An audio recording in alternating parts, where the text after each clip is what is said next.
नमो अरियंताणं नमो सिद्धाणं नमो वायर्याणं नमो वज्रायाणं नमो लोये सौवसावुणं एषो पंच नमुकारो सौवपावपणासनो मंगलानं च सौवेशीं परमं वै मंगलम् मंगलम भगवान वीरो मंगलम गौतम प्रभु मंगलम स्थूलभद्राद्या जैन धर्मोस्तु मंगलम। प्रवचनનો વિષય છે એક પુણ્ય પુરુષની પરાક્રમ કથા।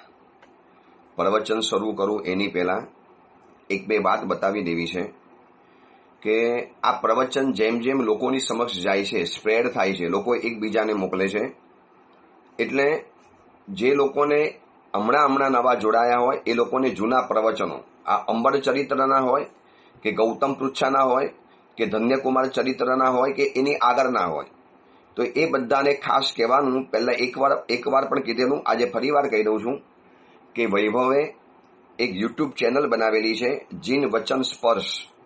આ યુટ્યુબ ચેનલની અંદરમાં આજ સુધીમાં જેટલા પણ પ્રવચનો થયા એ બધા જ પ્રવચનો લગભગ એની અંદરમાં સમાવિષ્ટ કરી દેવાની અંદરમાં આવ્યા છે। એટલે જેને પણ જૂના પ્રવચનો જોઈતા હોય, વચમાં એકાર સ્કીપ થઈ ગયું હોય, અથવા તો હમણાં જોડાયા અને આગળના પ્રવચનો એને સાંભળવા હોય તો જીન વચન સ્પર્શ યુટ્યુબ ચેનલ એને સબસ્ક્રાઇબ કરવાની, અથવા તો તમે એની અંદરમાં જોડાઈ જાઓ, એને ઓપન કરશો એટલે તમને જૂના બધા જ પ્રવચનો એમાં જોવા માટે મળશે અને રોજના રોજ પ્રવચન વૈભવ એની અંદરમાં એડ કરતો રહેશે। એટલે એક ખાસ ધ્યાનની અંદરમાં રાખજો, જીન વચન સ્પર્શ યુટ્યુબ ચેનલ, એટલે ખાસ એકબીજાને કહો એટલે જેથી એ લોકોને જૂના પ્રવચનો સાંભળવાનો મોકો મળી જાય। કારણ કે અમારા સેવક ભાઈ ઉપર ફોન આવે પણ એની પાસે જૂના પ્રવચનો પડ્યા ન હોય, તો આ બધા જ પ્રવચનોનો સંગ્રહ આ જગ્યાની અંદરમાં થયેલો છે, ત્યાંથી બધું જ મળી જશે। અને બીજી મહત્વની વાત, વૈયાવજ ઉત્સવની જે વાત મૂકી, ખૂબ પ્રવચનના શ્રોતાઓનો આભાર, ધન્યવાદ, અનુમોદના કે એટલો બધો સુંદર રિસ્પોન્સ મળે છે, એટલા બધા સુંદર ભાવો જોવા માટે મળે છે। અને આ એક કાર્ય શરૂ કર્યું એના માટે લોકોના એટલા બધા અભિનંદન આવે છે। ગુરુદેવ, આપને આ વિચાર આવ્યો એ પણ બહુ સરસ છે। મેં પહેલાં કીધેલું કે મને એવું કાર્ય કરવું ગમે છે કે જે કાર્ય કરનારા બહુ ઓછા લોકો હોય। બાકી જન્મદિવસ ઉજવવો કે મોટી વાત નથી, એક મોટો મંડપ બાંધી દેવાય અથવા તો કોઈ મોટા હોલની અંદરમાં ઉજવણી થઈ જાય એક દિવસની અંદરમાં, એવી ઉજવણી કરીને કોઈ મતલબ પણ નથી। જન્મદિવસ સાચો એને ઉજવો કહેવાય કે આપણા જન્મદિવસના કારણે શાસનના, સંઘના, સમાજના, પરિવારના, લોકોના સુંદર કાર્યો થવા જોઈએ। અને જેને આખી જિંદગી જીન શાસન માટે અર્પણ કરી, સમગ્ર જીન શાસનના ચરણોની અંદરમાં જીવન કુરબાન કરી લીધું, જ્યારે યુવાન હતા, જ્યારે સશક્ત હતા, જ્યારે સમર્થ હતા, જ્યારે શરીરમાં શક્તિ હતી, જ્યારે એમની પાસે સામર્થ્ય હતું, ત્યારે એમને બધું જ કર્યું હશે શાસન માટે, ધર્મ માટે, આરાધના માટે, સાધના માટે, પરિવારો માટે, ધર્મની સ્થિરતા માટે, ધર્મની સ્થાપના માટે, ધર્મના પ્રચાર માટે બધું જ કરી છૂટ્યા હશે। હવે આજે જ્યારે એ વયોવૃદ્ધ બનેલા છે તો આપણી જવાબદારી બને કે જીન શાસનના ભૂતપૂર્વ જે સૈનિક જેવા મહાત્માઓ આજે ભલે વયોવૃદ્ધ બનેલા છે, એક સમયમાં જજબા હતો, હિંમત હતી, પાવર હતો, એક દિવસ હું પણ ઘરડો નહીં બનું, મારા શરીરમાં પણ વૃદ્ધત્વ નહીં આવે, આજે ભલે પ્રવચન આપું છું, આવતીકાલે મારા મને પણ ઘડપણ આવવાનું છે, તો એ સમયની અંદરમાં સાતા, સ્વસ્થતા, સમાધિ, પ્રસન્નતા ટકી રહે એવી કેટલીક વ્યવસ્થા જૈન સંઘ કરી રહેલો છે અને સુંદર રીતે થઈ રહેલી છે। પણ જ્યાં કોક જગ્યાએ નથી પહોંચ્યા અથવા તો પહોંચવું વધારે જરૂરી લાગે છે, ત્યાં ટેકો બનવો છે, આગળ વધવું છે। અને એના માટે આ વૈયાવજ ઉત્સવ તમે સરસ મજાનો રિસ્પોન્સ આપ્યો, ખૂબ સુંદર મજાનો પ્રતિભાવ આપી રહેલા છો। બસ હવે આ પ્રદૂષણ પર્વ પતી જશે એટલે અમારી યુવા ટીમ તે ઉપાશ્રયોની અંદરમાં જઈ અને જરૂરિયાત મુજબ કોઈક જગ્યાએ લાગે તો લાખ રૂપિયા પણ આપીશું, કોઈક જગ્યાએ જરૂરિયાત લાગે તો 50,000, 53,000, 54,000 જે જરૂરિયાત મુતાબિક એવા 64 ઉપાશ્રય 64 ઉપાશ્રય પસંદ કર્યા છે। અને જે રીતે લોકોના દાન આવે છે, જે રીતે લોકોનો રિસ્પોન્સ મળે છે, કદાચ વધુ ઉપાશ્રયોમાં પહોંચી વળીશું। અને હજી પણ કોકને ક્યાંક પણ ખ્યાલ આવે કે અમારા શહેરમાં, અમારી જગ્યાની અંદરમાં આવું કંઈક છે મહાત્મા સ્થિરવાસ રહેલા છે, તમે હેનલભાઈ ઉપર, અમારી ટીમ ઉપર તમે આખું એડ્રેસ મોકલી આપજો, અથવા તો મારી ઉપર મોકલી આપજો, અમારા સેવકભાઈ ઉપર હું ત્યાં મોકલી આપીશ, અમારી ટીમ સર્વે કરી લેશે.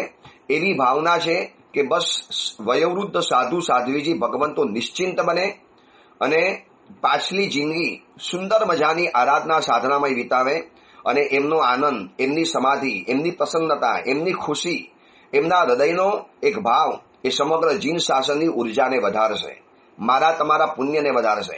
એક ઘરડા મહાત્મા, એક વયોવૃદ્ધ સાધ્વીજી ભગવંત, એમને જો સાતા મળી ગઈ, બસ આપણો તો બેડો પાર થઈ ગયો. બસ આ જ ભાવનાને અનુલક્ષીને વૈયાવજ ઉત્સવનું કાર્ય મૂકેલું છે. તમારી સમક્ષ બધી જ વસ્તુ મૂકી દીધી છે. પોસ્ટર, તમારે ક્યાં રકમ મોકલવાની, કેવી રીતે મોકલવાની, કોઈ એવો ફોર્સ નથી, કોઈ એવી માગણી નથી, અથવા તો કોઈ એવો આગ્રહ નથી. શક્તિ પહોંચે, ભાવના પહોંચે તો જ કરવાનું છે. બાકી અનુમોદના પણ કરી શકો છો, તમે સહાય પણ કરી શકો છો. બસ આ જ ભાવને લઈ અને વૈયાવજ ઉત્સવનું કાર્ય પકડ્યું છે અને ખૂબ વેગપૂર્વક આ કાર્ય આગળ રહેલું છે. અને જ્યારે બધો સર્વે થઈ ગયો છે, દાન જ્યારે અપાઈ જશે તે ઉપાસયોની અંદરમાં, એટલે પર્યુષણ પછીના 15-20 દિવસની અંદરમાં આ કાર્ય જ્યારે પતી જશે, એટલે જેમ સાધારણ ઉત્સવમાં તમને બતાવ્યું હતું એવી રીતે આખો રિપોર્ટ હું તમને વળી પાછો બતાવી દઈશ કે કયા શહેરમાં, કેટલા ઉપાસેમાં, કઈ જગ્યામાં શું આપ્યું, અર્પણ કર્યું. કારણ કે નામ સાથે બોલાય નહીં, કારણ કે ઓળખ બધે ખુલ્લી પડાય નહીં, બધે નામ સાથે નથી બોલાતું. પણ તમને આખી વાત, એટલે તમને અનુમોદના થાય कि मारो पैसो केवो लेखे लाग्यो, मैंने जो रकम दी थी वह कितना व्यवस्थित इनका उपयोग हुआ. बस आ भावनाओने अनुलक्षीने आ वैयावज उत्सवનું કાર્ય પકડ્યું છે. એમાં તમે પણ જોડાઈ રહેલા છો. ખૂબ અનુમોદના. આપણા પ્રવચનનો વિષય જે ચાલે છે એક પુણ્ય પુરુષની પરાક્રમ કથા, પ્રભુ વીરના સમયમાં બનેલી આ સત્ય ઘટના છે અને સાહસ કથા છે. આવતી 24માં જે દેવ તીર્થકૂટ નામે 22માં તીર્થંકર થવાના છે, એવા વીર પુરુષ અંબરની એમના 2 ભવ પહેલાની જે બની ગયેલી સત્ય ઘટના. અને આ કથા મહાપુરુષોએ સંસ્કૃતમાં એટલા માટે લખી કે માણસ બધું જ કરી શકે છે, પણ જિંદગીની અંદરમાં હતાશ બની જાય છે, નિરાશ બની જાય, સફળતા ન મળી, અથવા તો બીજા કરતા ઓછી મળી, ધાર્યા કરતા ઓછી મળી, જે મનમાં કલ્પના કરેલી એના કરતા ઓછી મળી, જે મનમાં પ્લાન બનાવેલો એના કરતા વ્યવસ્થિત ન ચાલ્યો. એવું તો બધાના જીવનની અંદરમાં થવાનું. તીર્થંકરનો જે આત્મા છે એના જીવનમાં જો થતું હોય તો મારા તમારા જીવનની શું મોટી વિષાદ છે. આપણે એક ટ્રાફિકની અંદરમાં ફસાયા હો, તમે માનો તમે તમારી ગાડી ડ્રાઈવ કરીને જઈ રહેલા છો, બહુ મોટી બિગ સિટીમાં તમે રહો છો, અને 1 કલાકથી તમે બરોબર ટ્રાફિકની અંદરમાં જામ થઈને ફસાયેલા છો. 1 કલાક થઈ ગયો, ન ગાડી આગળ જાય ન પાછળ જાય, સમયની બરબાદી, પેટ્રોલની બરબાદી, પરિવાર ઘરમાં રાહ જોવે, અને આ બાજુ આપણે ઊંચા નીચા થઈએ, ક્યાંકથી પણ જગ્યા મળતી નથી.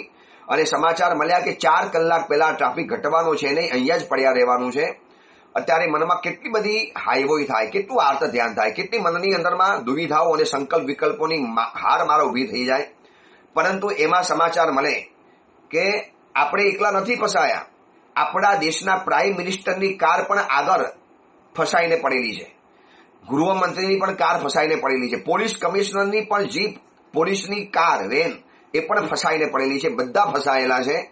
ત્યારે એ વખતે મનમાં શું થાય, ભાઈ આપણે નથી ફસાયા, પ્રાઇમ મિનિસ્ટર પણ ટ્રાફિકમાં ફસાઈ ગયા છે. એ તો જોવે છે ને, એમને ખબર પડશે ને ટ્રાફિક કેવો જામ થઈ ગયેલો છે. એટલે બહુ મોટી વ્યક્તિને પણ આપત્તિ આવી, આપણને આવી, એવી કોઈ મોટી વ્યક્તિને આવી, એટલે આપણને મનમાં શું થાય, હા બરોબર છે, અત્યારે સમય જ એવો ચાલે છે, જો બધાને આવું થાય છે.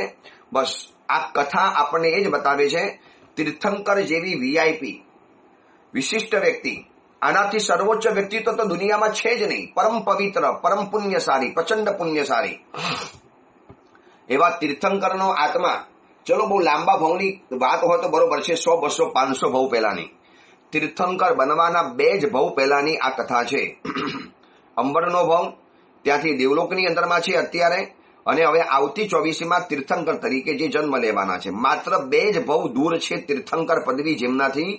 એવા આત્માને પણ જો આ ભવની અંદરમાં તકલીફ આવે, પીડા આવે, મુશ્કેલી આવે, એને પણ સ્ટ્રગલ કરવી પડે, એને પણ કોઈક માનો આદેશ પરિપૂર્ણ કરવો પડે, એને પણ એ આદેશ કરવા માટે ઘર છોડવું પડે, પત્નીઓ છોડી. શું વૃદ્ધિ સમૃદ્ધિમાં ખામી હતી એની પાસે, અને જરૂર શું હતી હવે આદેશ પરિપૂર્ણ કરવાની? 3 આદેશમાં તો જે મળી ગયું છે એ કદાચ 3 અબજ ભવમાં પણ ન મળે. એટલી બધી વૃદ્ધિ સમૃદ્ધિ, અપાર શક્તિઓ મળી છે. હવે આનાથી વધારે માણસને શું જોઈએ જીવવા માટે? છતાં પણ એ સ્ટ્રગલ કરે છે, છતાં પણ એને એક મહત્વકાંક્ષા છે, છતાં પણ એને એક દુનિયાના નકશાની અંદરમાં એક ઐશ્વર્યવાન, સંપત્તિવાન, સાહસિક પુરુષ તરીકે એક નામના પ્રાપ્ત કરવી છે. તો એના માટે પણ જો એને પ્રયત્ન કરવા પડતા હોય તો મારા તમારા જીવનની આ જ હકીકત છે, આપણે પણ આ જ કરવું પડે એમ છે. એટલે એમાં ડરવાની કે હતાશ થવાની કે નિરાશ થવાની કે નાસીપાસ થવાની જરૂર નથી. અને એ જ બતાવવા માટે આ કથા આપણને સમજાવે છે. કથામાં આપણે ત્યાં સુધી પહોંચ્યા કે મધ્યરાત્રિના સમયની અંદરમાં મત્સ્યના પેટમાં ગયા, એ બંગલાના પેટમાં ગયો, અને એ બંને જણા વળી પર શિકારી પશુના પેટની અંદરમાં ગયા. અને પારધીએ જ્યારે બાણ મારી અને જ્યારે પક્ષીને પેટ ફાડ્યું, અંદરથી આ બધા બહાર નીકળ્યા. એમાંથી આવા સુંદર રાજકુંવર જેવા દેવાંશી, તેજસ્વી અને એક અદ્ભુત કાયાના સૌષ્ઠવ વાળા આવા વ્યક્તિને બહાર આવીને જોયા. અને પારધી તો ચોકન્નો બની ગયો, ઘરે લઈ ગયો, સ્નાન વગેરે કરાવ્યું, ભોજન કરાવડાવ્યું. એક રાત પોતાના ખંડની અંદરમાં રાતના સૂતા છે. જંગલનું નીરવ સ્તબ્ધ વાતાવરણ, ઘનઘોર જંગલ અને શિકારીના ઘરની અંદરમાં રહેલા છે. જિંદગી માણસને ક્યાંને ક્યાંથી ક્યાં લાવીને મૂકી દેતી હોય છે. ક્યાં પોતાનું રથનુપુર નગર, ક્યાં એની અંદરમાં ઐશ્વર્યથી ભરેલો શયનખંડ, ક્યાં નવ પત્નીઓનું સુખ, નવ પત્નીઓની સેવા, નવ પત્નીઓનું સંપૂર્ણ સમર્પણ, અને ક્યાં આવી જગ્યાની અંદરમાં એને આવવું પડ્યું કે આ જંગલ અને પારધી અને શિકારીના ઘરની અંદરમાં અત્યારે રહેવાનો વારો આવ્યો. એમાં મધ્યરાત્રિએ જે અવાજ આવ્યો અને જોયું કે અરે શિકારીની દીકરી જ દબાતા પગલે, છુપાતા પગલે ક્યાંક જઈ રહેલી છે. અને જે રીતે જાય છે, આજુબાજુમાં નિરીક્ષણ કરે છે, એકદમ દબાતા પગલે. અગર એને છુપાવવાનું ન હોય તો બિંદાસ ચાલી શકતી હતી, જઈ શકતી હતી. પણ એ જે રીતે ચાલે છે એ રીતે ચતુર અને ચાલાક એવા અંબળે નક્કી કરી લીધું કે છે કંઈક ભેદભરમ, આની અંદરમાં કંઈક રહસ્ય લાગે છે, કંઈક મને આમાંથી રસ્તો મળશે એવું લાગે છે. અને પોતે તો સાહસિક હતો, વીર પુરુષ હતો. એક સ્ત્રી, એક નાનકડી કન્યા જો આવી રીતે રાતના 12 વાગે 2 વાગે એકલી બહાર નીકળી શકતી હોય તો હું તો પુરુષ છું, જઈ શકું એની પાછળ પાછળ. કદાચ બને એવું કે આપત્તિમાં ફસાઈ જાય તો હું બચાવી પણ શકું એને. જે પારધીએ મારા પ્રાણ બચાવ્યા, જે પારધીએ મને ઘરમાં રાખ્યો, જે પારધીએ મને આશરો આપ્યો, જેને મને જીવતો મત્સ્યના પેટમાંથી બહાર કાઢ્યો, એ પારધીનો કદાચ ઉપકારનો બદલો પણ વારી શકાય. એટલે દબાતા પગલે જ્યારે આગળ વધ્યો અને આગળ જઈને જોયું કે એક વૃક્ષની પાસે જઈને આ પારધીની કન્યા ઉભી રહી ગઈ, જેનું નામ હતું નાગિની. પારધીની કન્યાનું નામ હતું નાગિની. અને ત્યાં જઈને ઉભી રહી ગઈ અને એને કંઈક એવો અવાજ કર્યો, એક અલગ જાતનો અવાજ, જે કદાચ આ લોકોનો એક સંકેત રહેલો હશે. અને પારધીની કન્યા નાગિનીએ જ્યારે અવાજ કર્યો એટલે ક્યાંકથી બીજી એક કન્યા બહાર પ્રગટ થઈ, એક ત્રીજી પ્રગટ થઈ અને એક ચોથી કન્યા પણ આવી. કુલ 4 કન્યાઓ ત્યાં આગળ એકઠી થઈ ગઈ, સમાન ઉંમરવાળી. અને એકનું નામ હતું શિકારી પુત્રી નાગિની હતી, એક ક્ષત્રિય કન્યા રોહિણી હતી, ત્રીજી વણિકની પુત્રી રામણી હતી અને ચોથી કન્યા બ્રાહ્મણીની શિવાની કન્યા હતી. આ 4 કન્યાઓ ત્યાં ઊભી થઈ ગઈ.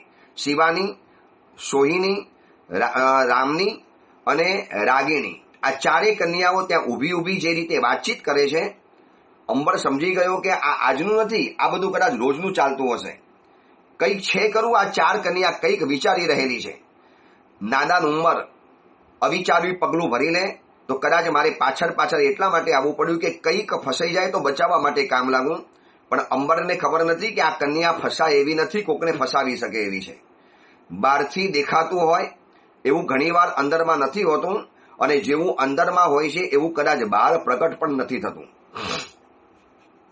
અને જ્યારે આ 4 કન્યાઓ સમાન ઉંમરવાળી, કોઈ ડર નહીં, નિર્ભીક બનીને આ જંગલની અંદરમાં એક યુવાન કન્યા નિર્ભીક બનીને ઊભી રહે, એટલે અંબરે એટલું વિચારી લીધું કે આ લોકોની પાસે કઈક એવી શક્તિ છે કે જે આ ઘનઘોર જંગલમાં પણ નિશ્ચિંત બનીને, બિલકુલ ડર વગર નિડર બનીને ઊભી રહેલી છે. એટલે કંઈક તો સિદ્ધિ આની પાસે હોવી જોઈએ. વરના ભર બપોરે 12 વાગે જે જંગલમાં એકલા રહેતા પણ ડરનો અનુભવ થાય, જ્યાં ભલભલા મર્દ પુરુષો પણ એકવાર જતા વિચાર કરે, ત્યાં આવી અબોધ કન્યા, આવી નાની ઉંમરની કન્યાઓ અને આવી 4 એકલી અટુલી કન્યાઓ આ ઘનઘોર જંગલમાં મસ્તીથી ઊભી છે, હસતી હસતી વાતો કરે છે અને કોઈ ડર પણ નથી. લાગે છે કે આ બધા રોજ આવી રીતે ભેગા થતા હશે અને કંઈક રમત રમતા હશે અને એ લોકોની પાસે ચોક્કસ કંઈક એવું હોવું જોઈએ કે જે આ જંગલના ડરને દૂર રાખી શકે. જંગલનો ડર એને પરેશાન નથી કરી શકતો. ચલો જોવું તો ખરો શું કરે છે આ કન્યાઓ. ચારે કન્યાઓએ અંદરમાં વાતચીત કરી. દૂર હતી એટલે બહુ ખબર તો ન પડી, પણ નજીક જવાય નહીં ખબર પડી જાય. દૂરથી આછા જંગલના તારાના તેજની અંદરમાં જોયું કે ચારે કન્યા મસલત કરી રહેલી છે, કંઈક વિચારણા કરી રહેલી છે અને હજી અંબળ કંઈક વિચારે, કંઈક નજીક જવાની કોશિશ કરે. ડબાતા પગલે જંગલ છે, સૂકા પારણા પડેલા હોય, જંગલની તૂટેલી ડાળખીઓ પડેલી હોય, સહેજ અવાજ પડે તો કન્યાઓ ચોંકી જાય. તો કદાચ એને જે જાણવું છે કદાચ જાણવા માટે નહીં મળે અને અંબરને અંદરથી અવાજ આવતો હતો કે આમાં આગળ વધ, કંઈક આમાં રસ્તો મળશે, કંઈક આમાં રસ્તો મળવાનો છે. એટલે બહુ ધીરેથી બોલતી કન્યાઓનો અવાજ તો ન સંભળાયો, પણ લાગ્યું કે આ ચાર કન્યા કંઈક ક્યાંક જવાનો કાર્યક્રમ બનાવે છે, ક્યાંક જવાની કંઈક વાત ઉપાડી લાગે છે. અને હજી અંબર જોવે, જાણે, વિચારે, આ બધું એક પલક ઝપકની અંદરમાં થઈ ગયું અને ચારે કન્યાઓએ બકરીનું રૂપ લઈ લીધું. ચાર કન્યા છોકરીઓ બકરી બની ગઈ. અંબર સ્તબ્ધ બની ગયો, આભો બની ગયો. અરે યાર, આ દુનિયાની અંદરમાં આવી પણ કન્યાઓ છે. હું એમ માનતો હતો કે મારી પાસે રૂપ પરિવર્તન કરવાની શક્તિ છે, વિદ્યા છે, અને આ જંગલમાં રહેનારી આવી પારધીની કન્યા પાસે આવી શક્તિ. શહેરની અંદરમાં રહેનારી આ વણિક કન્યા, બ્રાહ્મણ કન્યા, ક્ષત્રિયની કન્યા, આ ચાર કન્યા ક્યાંથી આ શીખી આવી, ક્યાંથી આવી બધી વિદ્યાઓ પ્રાપ્ત કરી? પ્રવચન સાંભળનારા લોકોને થતું હશે કે ગુરુદેવ, જૂના સમયની અંદરમાં જો આ બધું સાહજિક હતું, આવા રૂપ પરિવર્તન કરવા, આવા રૂપો બદલી લેવા, અથવા તો આવું બધું, તો આ વર્તમાન સમયમાં આવું કેમ નથી?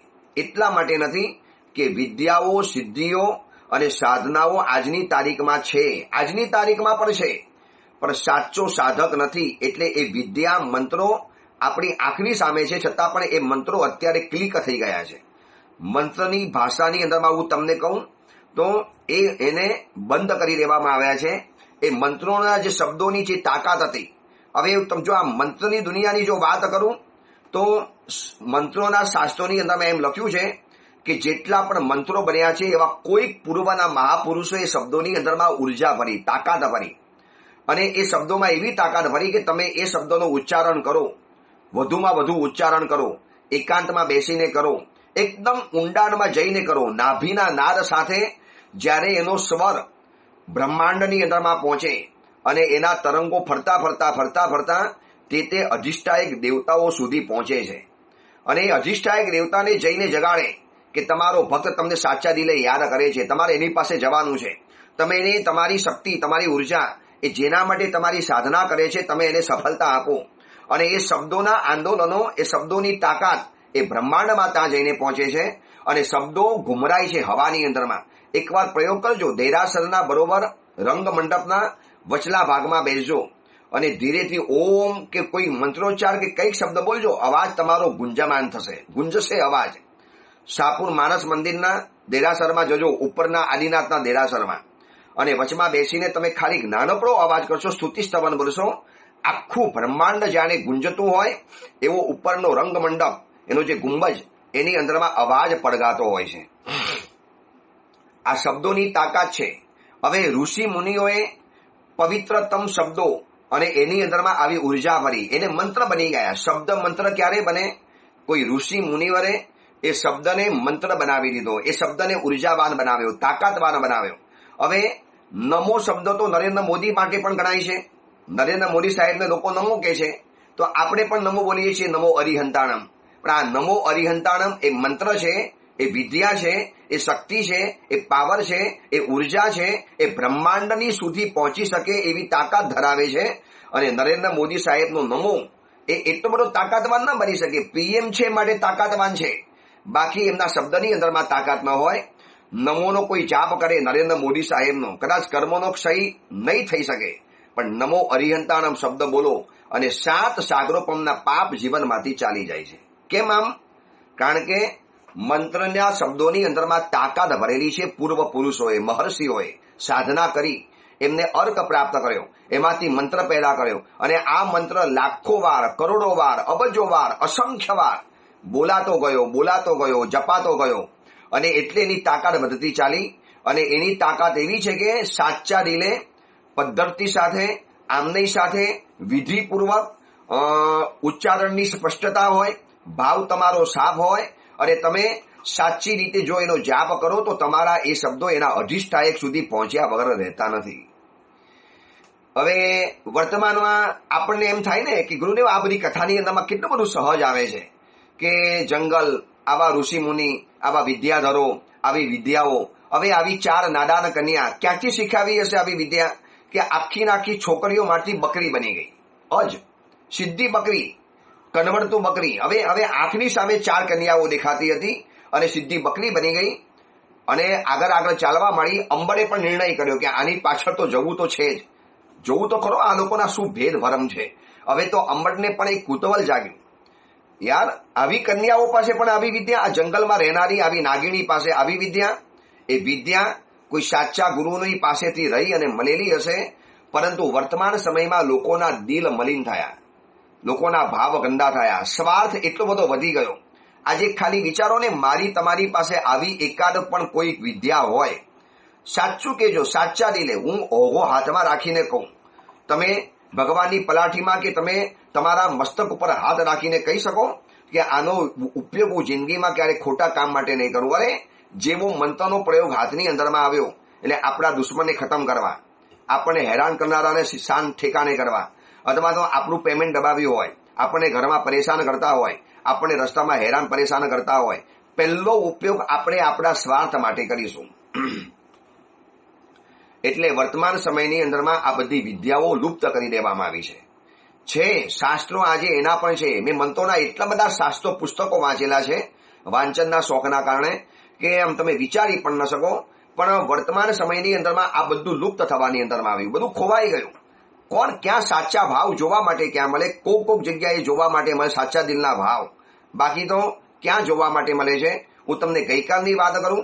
ગઈકાલે સાંજે મારું પ્રતિક્રમણ પરિપૂર્ણ થયું અને અમેરિકા શિકાગોમાંથી એક પરિવારનો અમારા સેવક ભાઈ ઉપર ફોન આવ્યો કે ગુરુદેવની સાથે વાતચીત કરવી છે, થોડીક અમારે ભાવના રજૂ કરવી છે. અને એ પરિવારની જયારે વાત સાંભળી, એ સાવક ભાઈ, એ સાવિકા બેન, અને પછી એ લોકોએ જણાવ્યું કે ગુરુદેવ અમે અમેરિકાની અંદરમાં એક ગ્રુપ ચલાવીએ છીએ, પાર્શ્વ બ્રાહ્મી સુંદરી ગ્રુપ. અને આપ જે પ્રવચનમાં વાત કરો છો, ત્રિકમનગરમાં 5000 આમિલ થયા, એનાથી વધુ આમિલ થયા, અને આ વૈયાવજ ઉત્સવ. ગુરુદેવ એટલું બધું પ્રવચન સાંભળવું ગમે છે.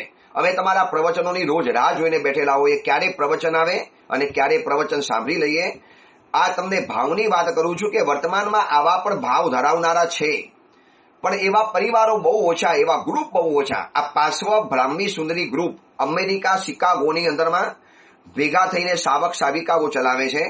એટલા બધા સુંદર મજાના કાર્યો કરે, સુકૃતો કરે, આરાધના કરે, ભેગા થઈને તપસ્યાઓ કરે. હવે અમેરિકા જેવા દેશ, ભૌતિકતાથી ઉભરાતો દેશ, ન સતત સાધુ સાધ્વીજી ભગવંતોના સહયોગ મળે, ન રોજ જીણવાણીનું શ્રવણ કરવા માટે મળે, અને એ દેશની અંદરમાં રહીને આવા ગ્રુપનું સંચાલન કરવું અને એમને ભાવના વ્યક્ત કરી કે ગુરુદેવ સંઘની અંદરમાં આમિલ ચાલે છે, એમાં કંઈક પણ અમારે લાભ લેવો છે. અનુમોદના કરી સરસ ધન્યવાદ આપ્યા. પણ આવા ગ્રુપ ચલાવે છે અને હું તો કહું છું કે એ દેશની અંદરમાં રહેનારા લોકોને કે આવા ગ્રુપ બનાવીને આરાધનામાં જોડાઈ જાઓ. કારણ કે હિન્દુસ્તાનમાં જેવું નથી કે તમને વારે તહેવારે રોજ ગુરુ ભગવંતોનો સહયોગ મળે, સહકાર મળે. અત્યારે સુરતની અંદરમાં નહીં તો 2000થી વધુ સમણ સમણી ભગવંતોનું સાનિધ્ય સુરતની અંદરમાં છે. એકલા વેસુની અંદરમાં 600 થી 700 સાધુ સાધ્વીજી ભગવંતો ખાલી એકલા વેસુની અંદરમાં છે. હવે ક્યાં એવા સંયોગો મળવાના? ત્યારે આવા બધા અમેરિકામાં જેમ શિકાગોની અંદરમાં પ્રાય કરીને કલ્પનાબેન કે એમના સાવકનું નામ હતું, એમને આજે વાત બતાવી, અનુમોદના થઈ કે આવા સરસ મજાના કાર્યો દૂર રહીને પણ કરે છે. ધર્મને સાચવી રાખવાનો, સંસ્કૃતિને બચાવી રાખવાની, આપણી પરંપરાને જાળવી રાખવાની. પણ આવા ભાવ વર્તમાન સમયમાં ધીરે ધીરે ઓછા જોવા માટે મળતા ગયા અને એના કારણે આ વિદ્યાઓ આપણી પાસેથી દૂર કરી લીધી. કારણ કે આપણે ખોટો ઉપયોગ કરી લઈએ તો ખબર છે ને, ઉવશંકરમ ગણતાની સાથે દેવતા નીચે આવતો હતો, પણ પેલી સ્ત્રીએ એનો ખોટો ઉપયોગ કર્યો તો અધિષ્ઠાયક દેવતાએ જઈને ભદ્રબાહુ સ્વામીજીને કીધું, ગુરુદેવ આ બધી વિદ્યાઓ લઈ લો, કલિકાલમાં હવે આ જીવો આને યોગ્ય નથી. એના આવા ઉપયોગ કરવાના કે મારે રસોઈ બનાવી છે, મારા દીકરાએ પેશાબ અને ઝાડો કરેલો છે, જરા એનો વિષ્ટા સાફ કરી દો ને, હું મારી રસોઈ બનાવું છું. હવે દેવતાને આવું કામ સોંપાય? બસ આ અવિવેક અને અજ્ઞાનતાએ આવી વિદ્યાઓ આપણી પાસેથી લુપ્ત કરી દીધી છે. બાકી પુરાણા સમયની અંદરમાં આવી વિદ્યાઓ હતી, આવા કાર્યો થતા હતા અને માનવ સમાજમાં એકબીજાના માટે આવી વિદ્યાઓ વપરાતી હતી. અંબર ચક થઈ ગયો, આશ્ચર્યચકિત, એક શોક લાગ્યો. યાર, જંગલમાં રહેનારી આવી કન્યાઓ અને એની પાસે આવી વિદ્યા અચાનક બકરી બની ગઈ અને અંબરે પણ બકરાનું રૂપ ધારણ કરી લીધું અને એની પાછળ પાછળ ફોલો કરતા ગયા, પાછળ પર જતા ગયા. બકરીઓ આમ તેમ જોવે છે, આગળ પાછળ જોવે છે. પાછળ ખડખડાટનો અવાજ આવ્યો, કોઈકનો ચાલવાનો અવાજ આવ્યો. અંબર છુપાઈને ચાલતો હતો, અંતર જાળવીને ચાલતા હતા, પણ છેલ્લે ખબર તો પડી જવાની હતી અને બકરીએ જોયું કે કોઈક છે જે આપણો પીછો કરી રહેલું છે. સાવધાન બનવા જેવું છે. કોણ છે? શું કરી રહેલા હશે? અને ત્યાં નજર પડી તો આપણે બકરી છીએ તો આપણી પાછળ કોઈક આજે બકરો આવી રહેલો છે. અને 4 કન્યાઓએ અંદરમાં વિચારણા કરી કે આવું ક્યારે પણ નથી બન્યું. આપણે જંગલમાં જઈએ છીએ, કોઈને ખબર નથી, આપણા માતા પિતાને ખબર નથી. આપણે કેટલા દિવસોથી આવી રીતે અલગ અલગ જગ્યાઓમાં ફરવા માટે જઈએ છીએ અને આ બકરો કોણ છે, ક્યાંથી આવી ગયો? અને નાગિની, આ બધાની આગળ પડતી આગેવાન જેવી કન્યા, પારધીની કન્યા નાગિની, એને કીધું કે આજે આપણો પ્રોગ્રામ મુલતવી રાખવો પડશે. આજે આપણે જે કામ માટે જઈ રહેલા છીએ બંધ રાખો. હકીકતમાં આ બધી જ કન્યાઓ નવલક્ષ નગરની અંદરમાં વાહનવટી જે સોદાગર હતો ને, જેને મળવા માટે અંબર નીકળ્યો છે, એના જ ઘરની અંદરમાં જતા હતા. એની જે દીકરી હતી રૂપિણી, એ રૂપિણી કન્યાની સાથે આ લોકોને સંબંધ હતો અને આ રીતે ત્યાં અંદરમાં જઈ શકતા હતા. માટે એ લોકોએ આ રૂપ ધારણ કરેલું હતું અને અંબરને પણ ત્યાં જ જવું હતું. પણ અંબરને ખબર નથી કે આ કન્યાઓ ક્યાં જઈ રહેલી. તો ખાલી કુતૂહલથી શું છે આ કન્યા, આ કન્યાઓ કોણ છે, એને આવી વિદ્યા કેવી રીતે પ્રાપ્ત થઈ, બસ આ બધું જાણવાની જિજ્ઞાસાથી જ આગળ વધતો હતો. અને જ્યાં કન્યાઓને ખબર પડી કે આ કોઈક બકરો આજે આપણો પીછો કરી રહેલો છે, કંઈક અજુગતું, કંઈક અયોગ્ય બની રહેલું છે, આવો અણસાર આવી ગયો. એટલે કન્યાઓએ વળી પાછું પોતાનું સહજ રૂપ બનાવી દીધું. સહજ રૂપ બનાવી દીધું એટલે અંબર પણ છુપાઈ ગયો, દૂર ચાલી ગયો, એ પણ અદૃશ્ય બની ગયો. અને 4 કન્યાઓ શોધે આ બકરાને પકડીએ તો ખરા, કોણ છે આ બકરો, એને હાથમાં પકડીએ, એનો કાન પકડીને પૂછીએ કોણ છે તું, ક્યાંથી આ જંગલમાં આવી ચડ્યો. કન્યાઓ એટલી ખબર પડી કે કોઈક વ્યક્તિ એવી છે કે જેમ આપણે બકરી બની શકીએ છીએ, તો આ વ્યક્તિએ બકરાનું પણ રૂપ ધારણ કરેલું છે. બાકી બકરો કેવી રીતે આપણા સમયની અંદરમાં આપણી પાછળ પાછળ આવે? બહુ શોધખોળ કરી, તપાસ કરી, પણ અંબર તો એમ કે હાથમાં તો ન જ આવી જાય. અંબર પણ છુપાઈ ગયો, દૂર ચાલી ગયો. 4 કન્યાઓ પોતાના ઘરની અંદરમાં તો પહોંચી ગઈ અને બેચેન છે. ખ્યાલ નથી આવતો કે આ આટલા વખતમાં, આટલા મહિનાઓથી, વર્ષોથી આપણે આપણો પ્રોગ્રામ ચલાવીએ છીએ, કોઈને ખબર નથી પડી. તો આજે કોને ખબર પડી? કોણ છે આપણા જેવો કોઈ વ્યક્તિ કે જે બકરો પણ બની શકે છે? લાગે છે કોઈ પુરુષ બકરો બન્યો છે માટે પુરુષ છે. પુરુષમાંથી બકરો આવું રૂપ ધારણ કર્યું. આપણે સ્ત્રી હતી માટે બકરી બની, તો આ બકરો બની ગયો. છે કોઈ પુરુષ, કોણ છે? અને અંબરે પણ જોયું દિવસ દરમિયાન નાગિની સતત વિચારોમાં ખોવાઈ જતી હતી, સતત કઈ ના કઈ વિચારોના વંટોળની અંદરમાં ખોવાયેલી હતી. અંબરને ખબર નથી કે આ લોકો બપોરે ભેગા તો થશે જ કોક જગ્યાએ, અને ધ્યાનમાં હતું. અને નાગિણી લાકડા વીણવાના બાણે જ્યારે ઘરમાંથી બહાર નીકળી, અંબર પણ એની પાછળ પાછળ ગયો. હવે અણસાર પણ ન આવવા દીધું કે હું તમને ફોલો કરું છું, તમારો પીછો કરું છું. એ 4 કન્યાઓ વળી પાછી ભેગી થઈ ગઈ. 4 કન્યાઓ વિચારે કે કોણ હશે આ પુરુષ, કોણ હતો આપણા માર્ગની અંદરમાં આપણને રોકનારો, કોણ હતો? બધી જ કન્યાઓને આ બકરાની કડી પ્રાપ્ત કરવી હતી. આ બકરો કોણ આવી ચડ્યો એને જાણવું હતું. એને કોઈ પણ હિસાબે જાણવું હતું કે આ બકરો કોણ છે, એનું ગર્ભિત રહસ્ય જાણવું હતું. આજે આ છે, આવતીકાલે પણ આપણને રોકવાનો, આવતીકાલે પણ પરેશાન કરવાનો. આ તત્વને દૂર હટાવી દેવું પડશે. જે હોય તે 4 કન્યા આ બધો વિચાર કરે છે અને અંબરને લાગ્યું કે હવે બહુ છુપાવા જેવું નથી, જે છે પ્રકટ કરી લેવા જેવું છે, સમય મારા હાથમાં ઓછો છે. અને અંબર સીધો જ પહોંચી ગયો 4 કન્યાઓની સમક્ષ. અને બીજી 3 કન્યાઓ તો જોઈને ડઘાઈ ગઈ. નાગિણી પણ આશ્ચર્ય પામી. ઓહો વીર પુરુષ, તમે અહીંયા ક્યાંથી? પોતાના ઘરમાં રહેલા જે આ વીર પુરુષને એને જોયેલા હતા કે પિતાજીની સાથે કોઈ દિવ્ય કાંતિવાળો પુરુષ આવેલો છે, કોઈક અલગ પ્રકારનો આ રાજવંશી પુરુષ છે.